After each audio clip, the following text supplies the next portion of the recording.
Binge the full week of The Ray Taylor Show ad-free over at inspireddisorder.com/plus. This is The Ray Taylor Show. Welcome to The Ray Taylor Show, where I bring you the reviews on the latest movies and TV shows, as well as classic and foreign films.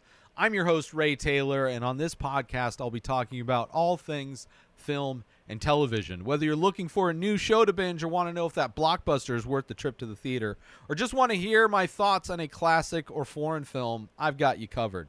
So join me every Monday, Wednesday, and Friday for new episodes, and let's dive into the world of film and television together.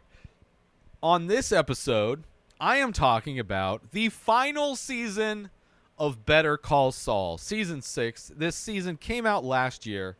I have been waiting, avoiding all spoilers in order to watch it. Finally dropped on Netflix and wasn't even planning on talking about it. Since it is the final season, I felt like I want to talk about this show, this amazing show that was written by Vince Gilligan and Peter Gould. The majority of the episodes also starring Bob Odenkirk, Rhea Seehorn, Jonathan Banks, Giancarlo Esposito, Michael Mondo, and Patrick Fabian. Such a great show. The trials and tribulations of a criminal lawyer, Jimmy McGill, in the years leading up to his fateful run-in with Walter White and Jesse Pinkman. The sixth and final season of Better Call Saul initially premiered in April 18th, 2022, and concluded on August 15th, 2022. The season was split into two parts. The first consisting of the first 7 episodes, and the second consisting of the final 6 episodes, 13 episodes in total. The season mainly takes place in Albuquerque, New Mexico in 2004, before Jimmy McGill becomes Saul Goodman, and in 2010 after the events of Breaking Bad. The season shows Jimmy and Kim's plan to ruin Howard Hamlin's career and the drug cartel's reaction to the assassination attempt on Lalo Salamanca. The final episode shows Saul living in Oklahoma, Nebraska under the alias Gene Takovic, hiding from the authorities after the demise of Walter White. Overall, I absolutely love this show. It's absolutely amazing that a spin-off from the show like Breaking Bad that was so good in and of itself. Breaking Bad, one of my favorite shows. It is one of the few shows, especially dramatic shows, that I've watched through multiple times.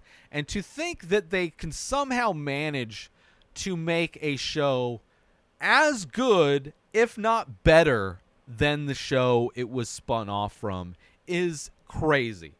Better Call Saul, an amazing show, and I would say, there are differences between the two. I would say that there are, they're so good. I don't know if I could choose between them. And the thing I also love is that Better Call Saul, in connection with not only Breaking Bad, but even the El Camino movie that was just kind of the aftermath of what happened with Pinkman, are all I think I consider all of those as a connected, self-contained unit of entertainment, right?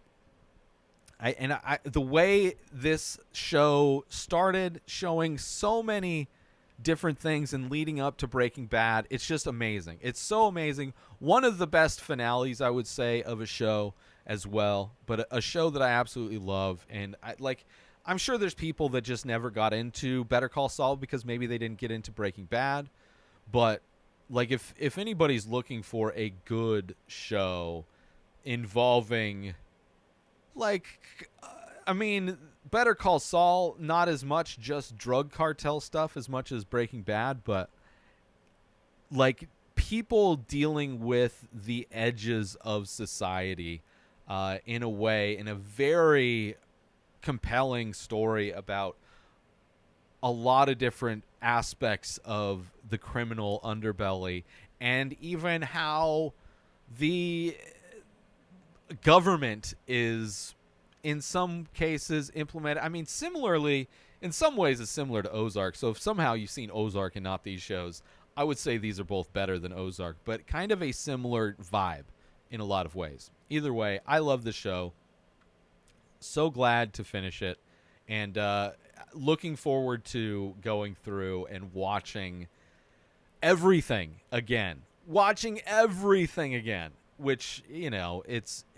something's good when by the time you're done, it makes you excited to rewatch not only the show, but the other things that are associated with it. This show, so many characters from the Breaking Bad show, and showing where they came from, like the origin stories. Obviously, the big one is Saul Goodman, but you're seeing so many other characters that were involved in Breaking Bad, and seeing how like satisfying those stories were in their origin stories, right? Saul Goodman, Gustavo Fring, you have Mike, you have the Salamanca hitmen, you have Hector Salamanca, you have all these different characters, and seeing where they were at before, what led them to what is Breaking Bad, right? Such major characters in Breaking Bad, and just so well realized in this show as well, fleshing out each character that makes their characters even better in Breaking Bad, because you get so much of their backstory, right? And also seeing all of the connections and how so many people's lives were destroyed or ended in the wake of all of these events happening in these two shows, right? So many people trying to kind of forward their success, but resulting in some of the worst outcomes for the people around them, including they themselves, right?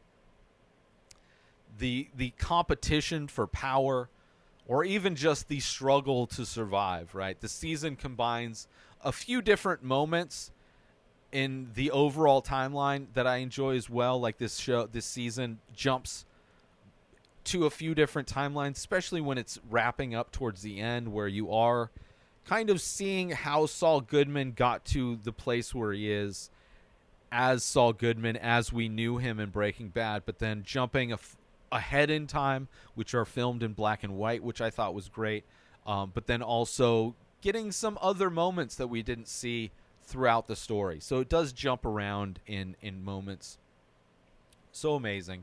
Right, you have the pre-Walter White era, right? Him, Saul Goodman, Jimmy McGill with Kim Wexler, dealing with Lalo and Hamlin. That is one aspect of this season. You have the time of the Walter White era, where you have full-on Saul Goodman with the kind of theme park-esque office. And then you also have the post-Walter White, where it's all black and white, where Saul Goodman is he has his new alias, working at Cinnabon. Like, we get some of that as well, which is, all of that combined is amazing. We also get closer to characters that aren't even in Breaking Bad. So many of them, like Kim Wexler, like Lalo, like Nacho, like Hamlin, like all of these characters so well fleshed out and like so curious, because none of them are in Breaking Bad. The question of what happened to these people, especially Kim Wexler, was always so much up in the air and caused so much stress for me watching this. Like, knowing how bad things can get for people. So those characters and all of the conclusions of those characters took me by surprise. Like, almost every single one of them was a conclusion that I did not expect to happen, which is kind of, except for like maybe one. But so surprising, these moments. Like so many times watching this season, I'm like, oh my gosh, what? Or just like, oh, thankful. Yes.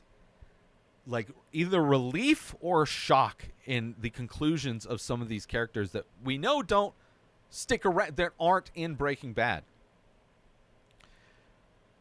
And this final season really made me want to rewatch, as I said, this show, rewatch Breaking Bad, rewatch El Camino.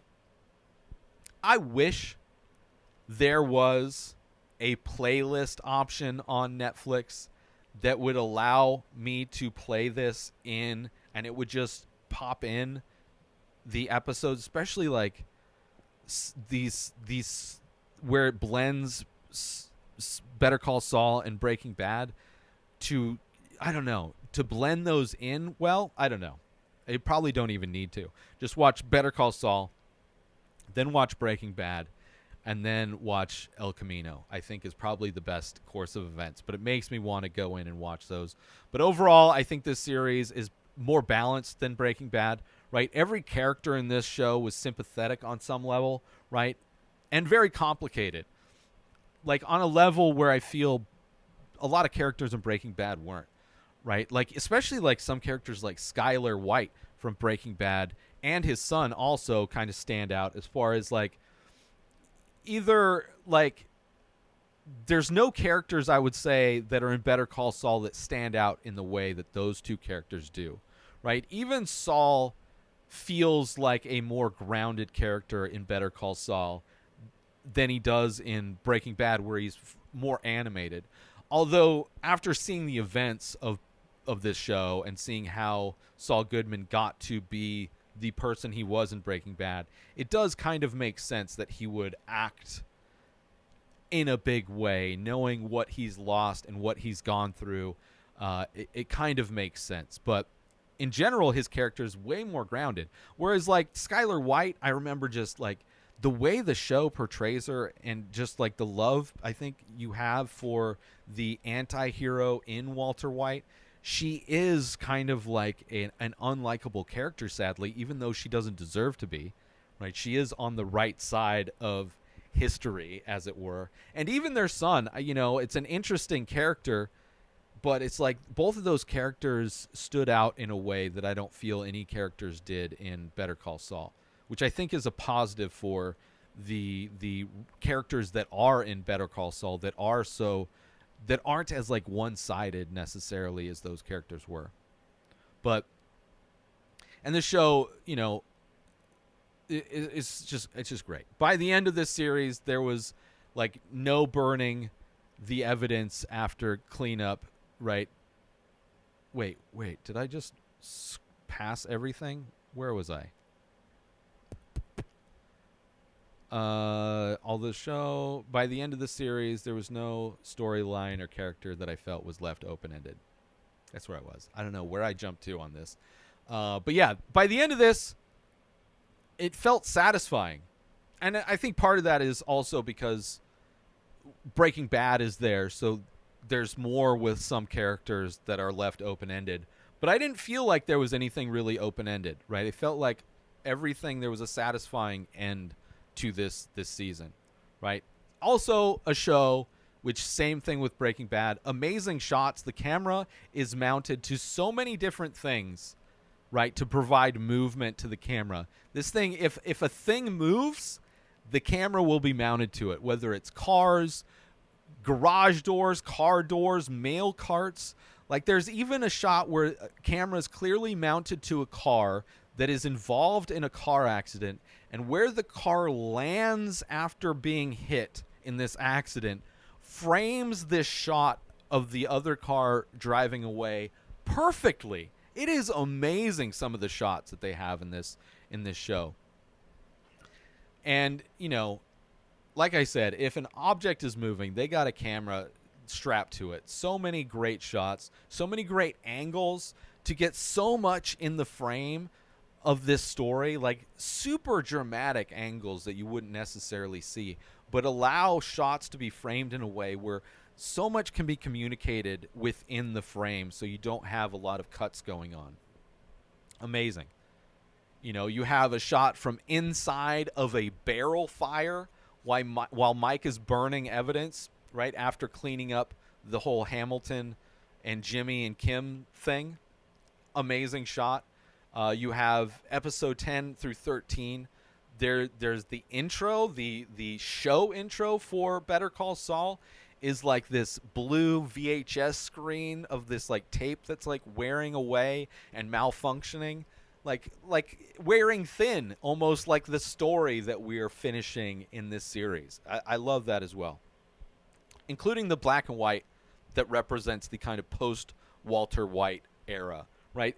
Let's take a quick break from this episode because I want to talk about, are you looking for the perfect gift for that art lover in your life? Look no further than InspiredDisorder.com. Our gift cards can be used to purchase original artwork from The Many Faces, a collection of over 2,000 original abstract ink portraits. These one-of-a-kind pieces make for a truly unique and meaningful gift. But that's not all. Our gift cards can also be used to purchase high-quality prints and t-shirts featuring these amazing paintings. Plus, if the recipient is a fan of The Ray Taylor Show, they can use the gift card to purchase merchandise from the show as well. So why wait? Head on over to InspiredDisorder.com and purchase a gift card today. Your loved one will be sure to appreciate the thought and creativity behind such a unique gift. Thank you for considering InspiredDisorder.com for all of your gift needs. And now, back to the show.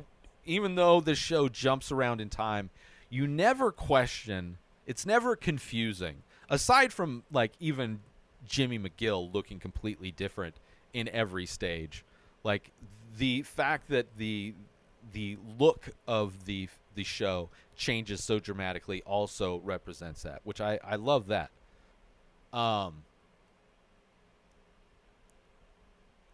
And also you have Jimmy's mustache, like in the black and white era, clear, like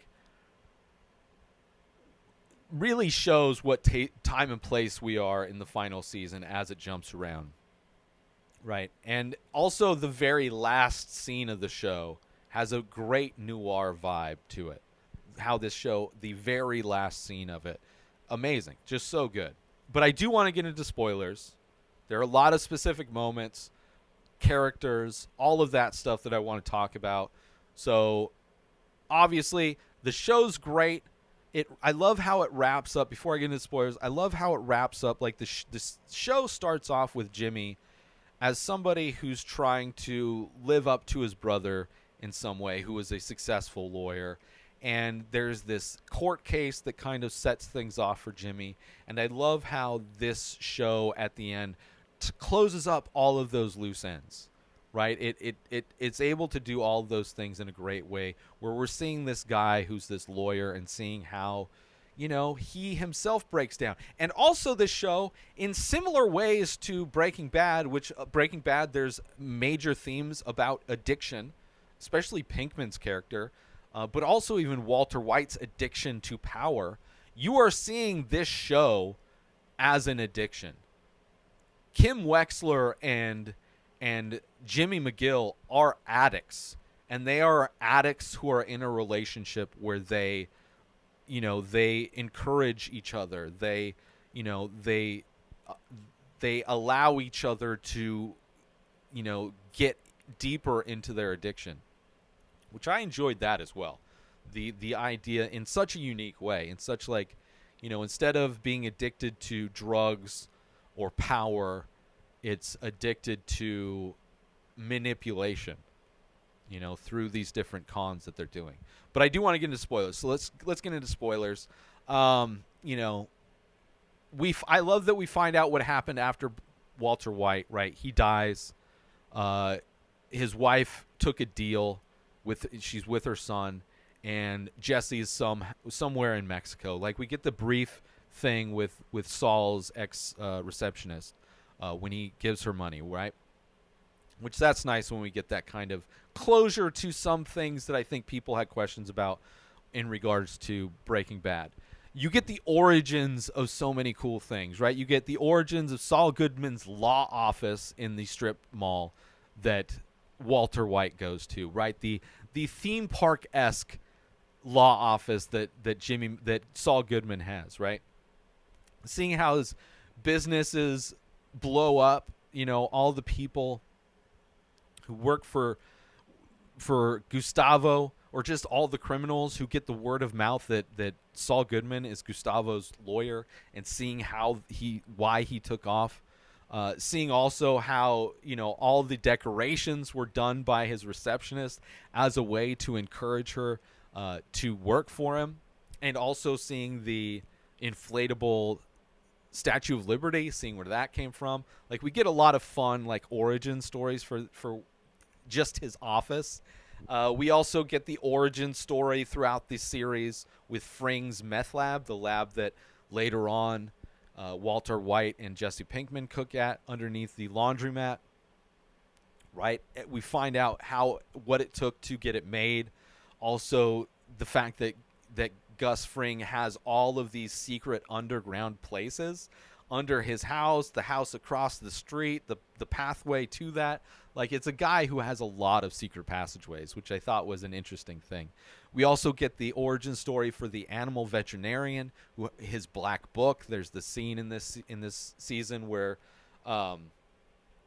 Kim and Saul look through it, right? And they glance at the vacuum salesman thing that gives you the alternate identity, which I thought that was setting up something else. I thought that was setting up what happened with Kim. Obviously, it's not what happened with her, but I do love that little moment where it's like, oh, that's probably Saul got all that stuff from the veterinarian, right?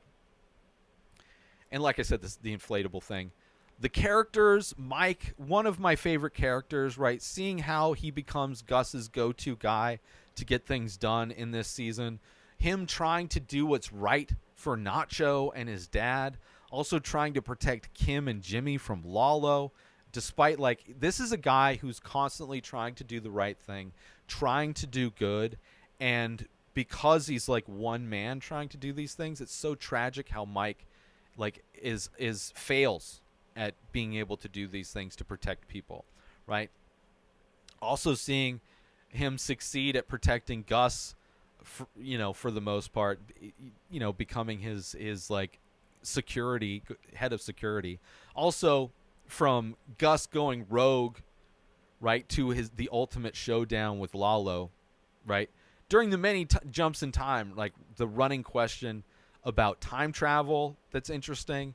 Right, and how he regrets, like he wish, things he would have changed in the past.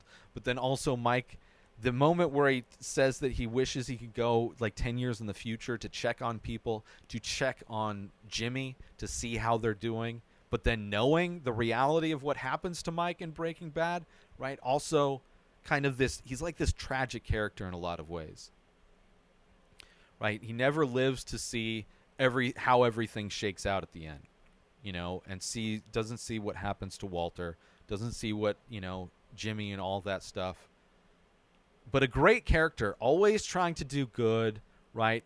But he's always in an environment where nothing good happens. Just one of my favorite characters in both shows is Mike. Also, Nacho Varga, somebody that I thought was in Breaking Bad until the scene where he's no longer alive. And that is one of those moments where you see the conclusion of these characters that aren't in Breaking Bad, and you're like, oh no, like it took me so off guard when you see what happens to Nacho when he's in such a tough spot in so much of this show, especially this last season, right? Some reason I thought he was in Breaking Bad, so when he died, I was like, what? I like literally had to go check IMDb to make sure, like, how does he come back? I was like, I could have sworn he was in Breaking Bad. Amazing character.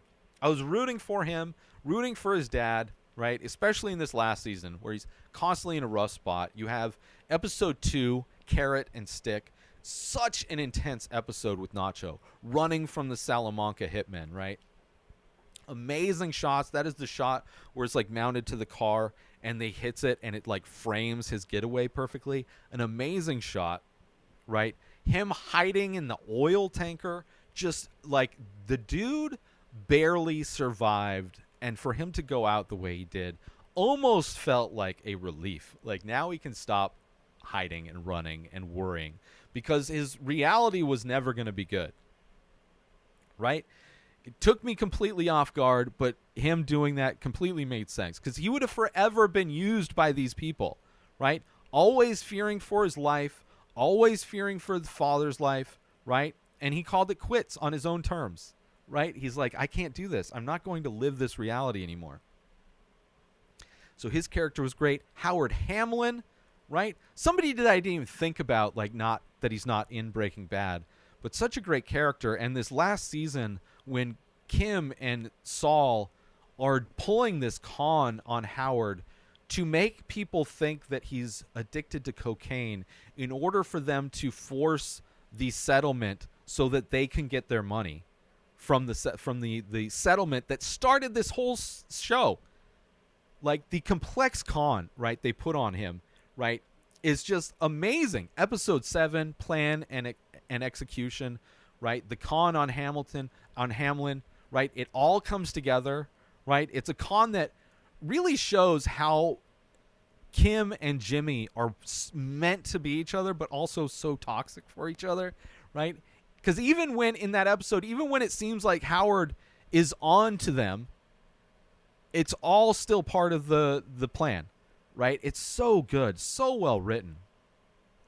Also, great use of the characters we've come to know, right? Like the veterinarian, helping them get the stuff, the film kids helping them make the fake, detective photos. And the way he gets killed, right? Just as shocking as Nacho dying, right? Like when Lalo shows up after Hamlin goes to kind of celebrate their con coming to a conclusion, right? Kind of like congratulating them for ruining his life or whatever. And then when Lalo shows up, it's like, oh no. And to see just how unceremoniously Hamlin was put down is just like just the same as seeing what happened with Nacho. It was just like, oh my God, I had no idea they would kill, I had no idea that would be I always thought he would kill himself. I thought like them ruining his life, which was what they made it look like. That's what I thought he would do, right? That's what I was worried about. Like, oh, he might kill himself, right? If they really ruin his life. And seeing how that event clearly traumatized both of them, that was like a massive wake-up call for both Kim and Jimmy, right? And just how they made it look like him just like swam out into the ocean and kill himself, right? He's just another example of the collateral damage from these people.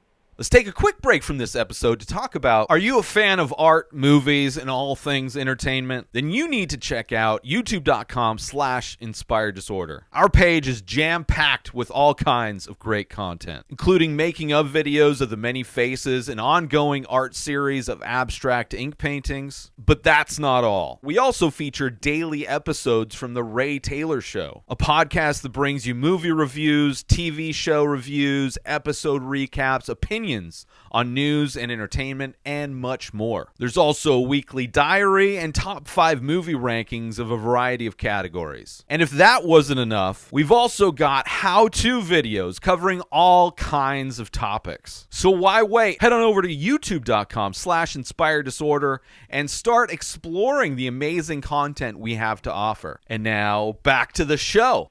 Lalo Salamanca, right, from surviving the setup, right, at the end of last season, somehow surviving the setup from Nacho and Frang, right, in his home in Mexico, right, which was amazing how that ended, and seeing that he was still alive. It's like, oh my goodness. Then seeing how he went to Germany to kind of track down the people who Gus hired to make his meth lab, right? This dude does the work. Right, this dude puts in the work, even when he's like in the sewer systems, like staking out the laundromat, seeing how Gus and his security people run that place. It's so good, right?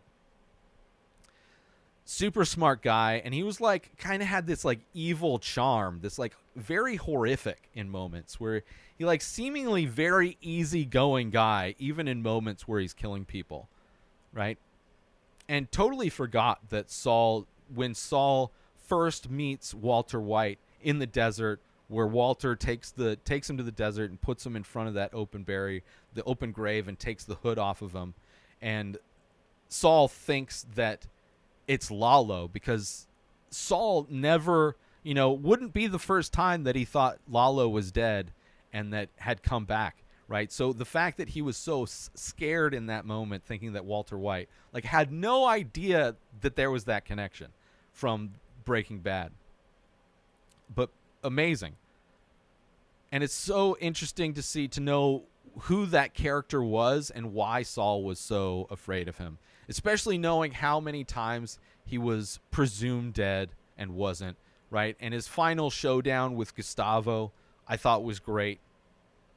Great way to go out in a lot of ways. And then him ending up being buried with Hamlin underneath Gustavo's meth lab that's underneath the laundromat is kind of like, you know, super interesting, right? Gustavo Fring, right? Having the decoy house, the second house full of security and monitors watching the decoy house and the passageway underneath, right? So many trap doors and secret passageways, including the meth lab under the laundromat. Also using Nacho to try, like using Nacho as a pawn to try and attack rivals. Getting his hands dirty at the very end when he, you know, his final showdown with Lalo. You know, and him almost screwing up, like him going to the laundromat on his own where that showdown with him and Lalo takes place, how easily that could have gone the wrong way for Gus, right? Kim Wexler, this was the character, you know, knowing that she isn't anywhere in Breaking Bad, never is mentioned as far as I know, right? I had so much stress over what happens to her. I just had assumed, right, either she died, was mostly what I thought, and then when they mention the Black Book and they look at the vacuum cleaner card guy, thinking, okay, maybe she just changed her identity, and that's where she went. Like, to protect her, she changed her identity or whatever, right? So I had assumed those two things, because it's such a great character. And also kind of getting her little backstory, seeing her as a kid, like kind of her mom and her shoplifting, knowing kind of where she came from and why she kind of gets into that stuff. She had that connection with Saul. She's just like so much braver too than Saul. Like so many moments of her standing up to Lalo or the other guys. Like when Mike gets the tail on her and she just goes up to the guys she thinks are like cops or whatever. Like she has like balls of steel, like an amazing character. And just seeing how stoked she is when she's conning people with Jimmy, right? Also having like the realization to get out. She's smart, right? She kind of like realized that her relationship with Jimmy is toxic and not good, and understanding that she needs to get out. And understanding that her and Jimmy, bad influences on each other, always seeming to push Jimmy into the scams. Like even before they started doing the Hamlin con, it was like their pillow talk. Her with Saul and like, oh, I think we could do this. Like almost just hypothetical stuff. But because Saul likes to make things happen, he kind of runs with these things. She like sets it up and Jimmy just runs with it. Right? And it was the thing that connected them, right? Their love of manipulation. One of the reasons why they loved being lawyers is because they were able to manipulate situations to get what they want. And when they start extending that past the law is when obviously they run into trouble, right? Episode 8, Point and Shoot, such an intense episode, right? Just after Hamlin's shot. And thankfully Mike was there to save her and also save Jimmy. But when she is sent to go kill Gus, like I thought, okay, either this is where she dies or this is where she goes into hiding with that vacuum thing, right? But didn't happen, right? At least I thought it was setting up for that. Kind of a relief to see that she just broke up with Jimmy and moved away, quit law, right? Kind of started a new life on her own. And then knowing that even after the events of this movie, that her future can still be haunted by the fact that she confesses to Hamlin's, widow about what her participation was, right? And it seems like Howard's wife could sue her and, but at least she's gotten it off of her chest, right? And at least she didn't die, right? She's not in prison. She didn't die. She's also not hiding under some new identity. Even though she did like change her look and everything, new life in Florida, working, selling sprinklers, right? Still working in law as like a volunteer because she just can't get away from it, right? But living this boring suburban housewife life, right? And knowing kind of the timeline of how the black and white version of these events is 6 years after she left Jimmy. And by the end, you get a sense of kind of how fast all of the events of both shows kind of happened in both Breaking Bad and Better Call Saul.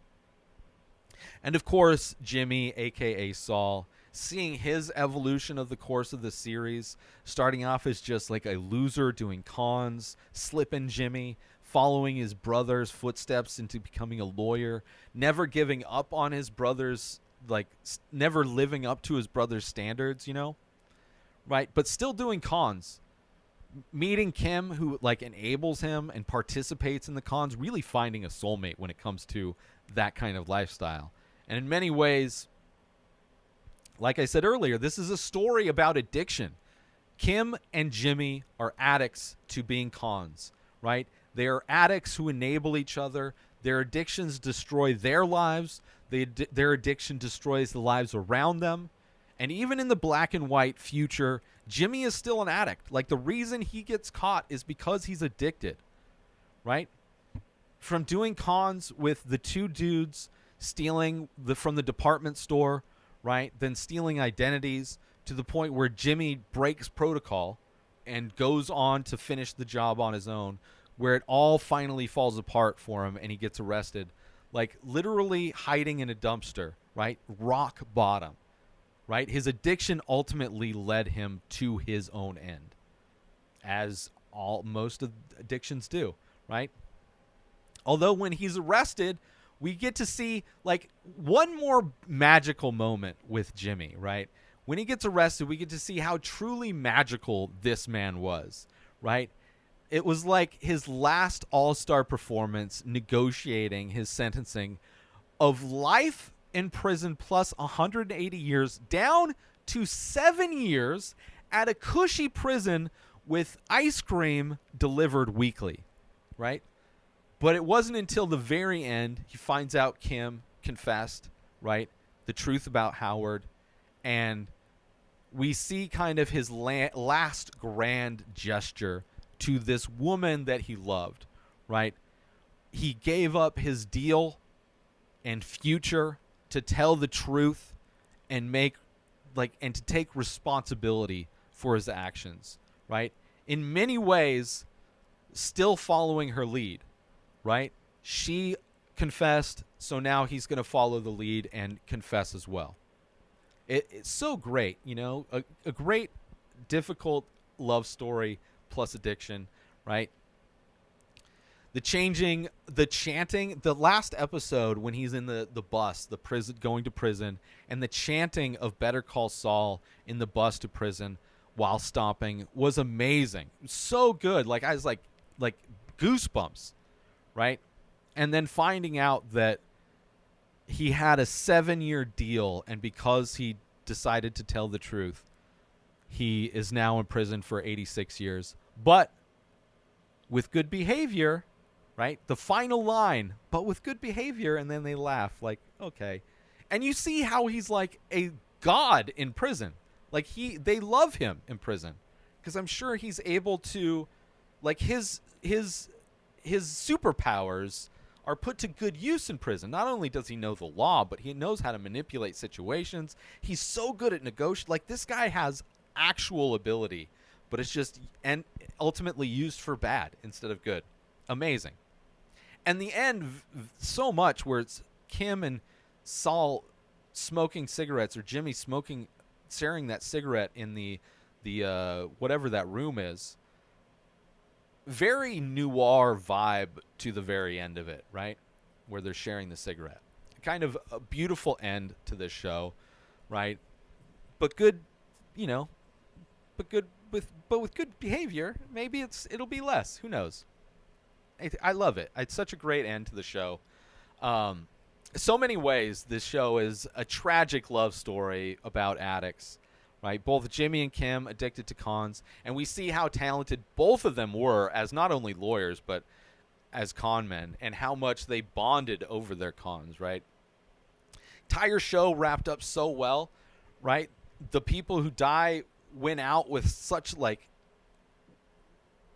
such a way that just completely shocked me, and the people that survived had all like changed. Like everybody massively changed over the course due to the events in this show, right? No one was ever the same again. Much more complicated anti-hero compared to Walter White, I would say. A great ride nonetheless. The cons are ultimately more fun than the drug cartel side of the story. And I love that there was that last con, you know, when Jimmy just couldn't give up the con.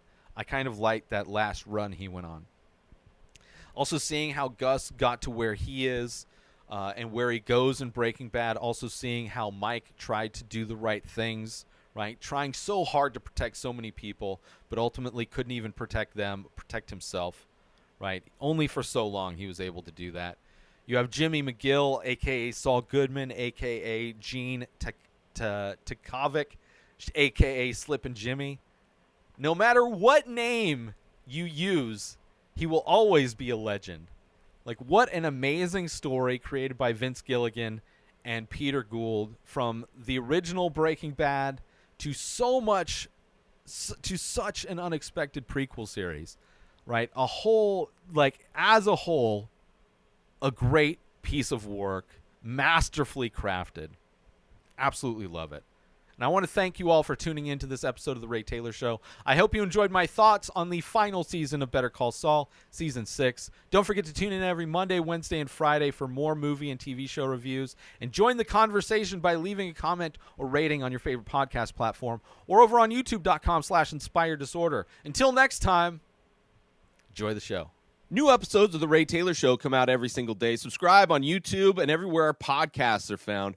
Binge the full week over at InspiredDisorder.com/plus. Buy Ray Taylor Show merch over at InspiredDisorder.com. Have a wonderful day, everybody. Peace out! Today is the day where you wake up and you realize that everything that you've been dreaming about, everything that you've been wanting, every goal and wish and hope that you've ever had can become real. Dreams can come true. What you manifest in your mind, you can bring to reality.